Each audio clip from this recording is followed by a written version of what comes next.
Assalamualaikum and hi! So today we are going to talk about performance and maintenance of electromyograph. First of all, we're going to look to the objective of learning the performance and maintenance of electromyograph. Number one is to maximize the return on capital invested by optimizing usage. Secondly, effectiveness in terms of cost.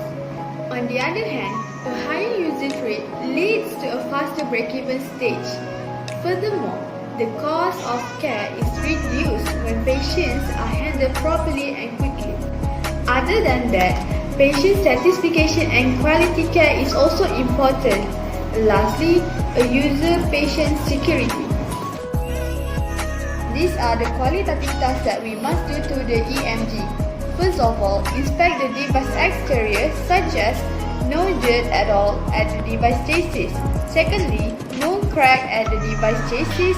And lastly, make sure that all the screws are tightened securely. Therefore, examine the physical integrity of the mounts on the stand. We have to make sure that it is placed fixed to the mounts. Next is to inspect both of the end of the strain relief of the cord. This is because it can cause hazard to other people if it is not checked carefully, because there are damage to the strain relief. Moreover, overlook the cord for signs of damage. If it happens to have a damage on the cord, then the cord must be changed immediately to a new one. Some devices have a switch-type circuit breaker. Check if the switch can move freely. Identify the reason why the switch cannot be moved freely, and then overcome it. If it still cannot be fixed, then the switch must be changed to a new one.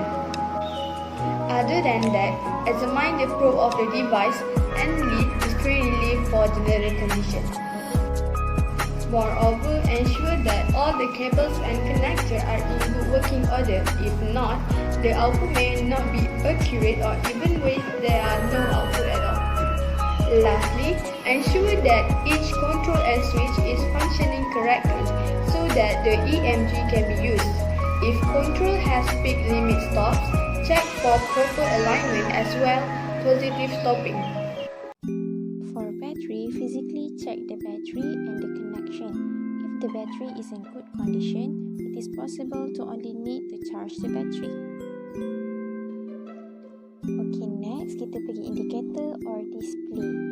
Time ppm, make sure all the indicators dekat control panel include visual display, light, are function well. Some more, untuk aksesoris yang digunakan, pastikan elektrod yang digunakan dipasang pada tempat yang betul dan have a paper for printer for tracing the graph. Untuk labeling, pastikan label yang berada di medical device ataupun control panel is present and readable. While for paper transport, physically inspect the paper sama ada boleh bergerak secara lancar without getting stuck by habu or even small object at all paper speed. Okay, now kita beralih kepada quantitative task.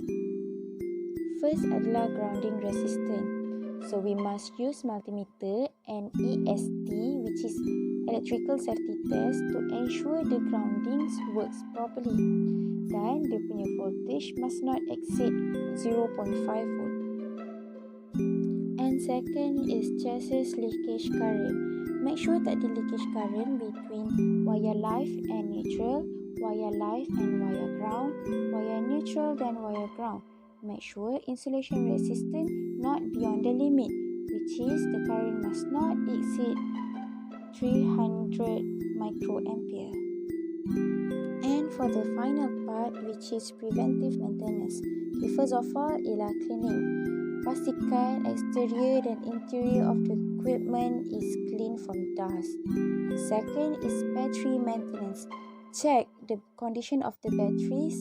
Kalau batteries tu tak ada power, charge them. And third is electrode check.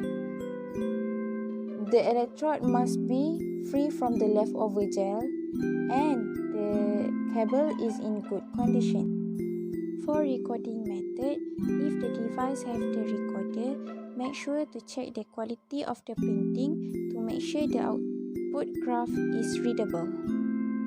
And last but not least, the default setting. Make sure the default setting has not been changed.